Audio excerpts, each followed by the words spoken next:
Hi everyone, welcome back to the Study Medical Sciences YouTube channel.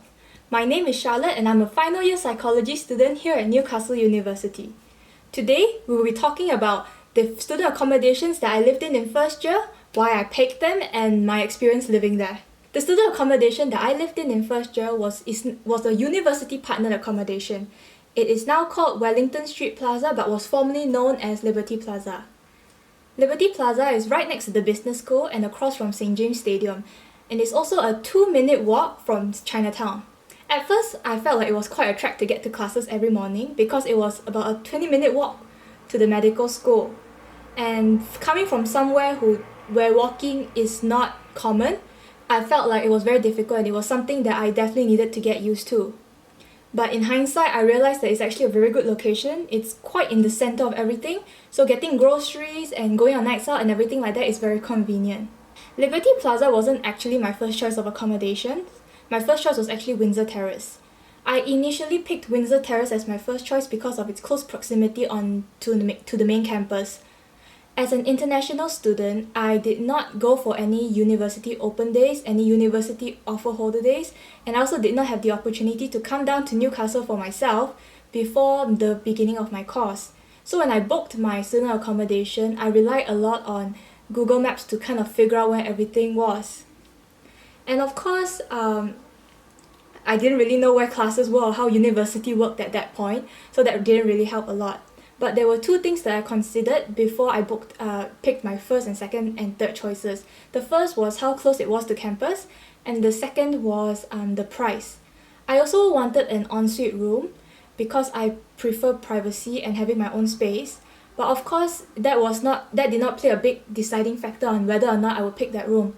So in the end, my first choice of accommodation was an ensuite room in Windsor Terrace. My second choice was Liberty Plaza ensuite room, and my third choice was actually a shared room in Windsor Terrace. Living in student accommodations is an experience that is incomparable to anything else that I've ever had before.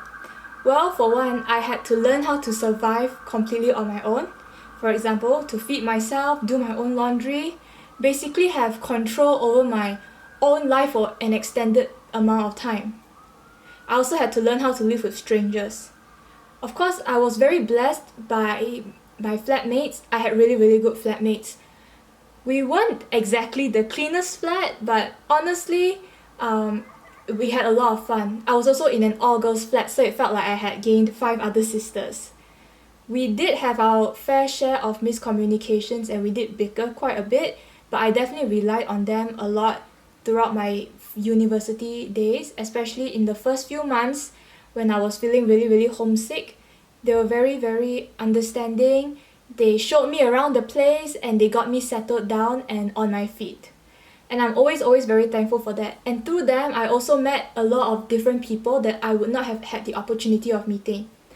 I feel like the university actually did a really, really good job in pairing us up, sort of like putting us all in the same flat, because we all mostly studied different subjects, and because we all studied such different courses, it would have been quite impossible to meet them if it weren't for us staying in the same flat. Well, I had a great time staying in student accommodations in my first year, and I hope this video has given you sort of an inside look in how it would be like staying in student accommodation and has helped you with your applications so far. Thank you for watching. Bye!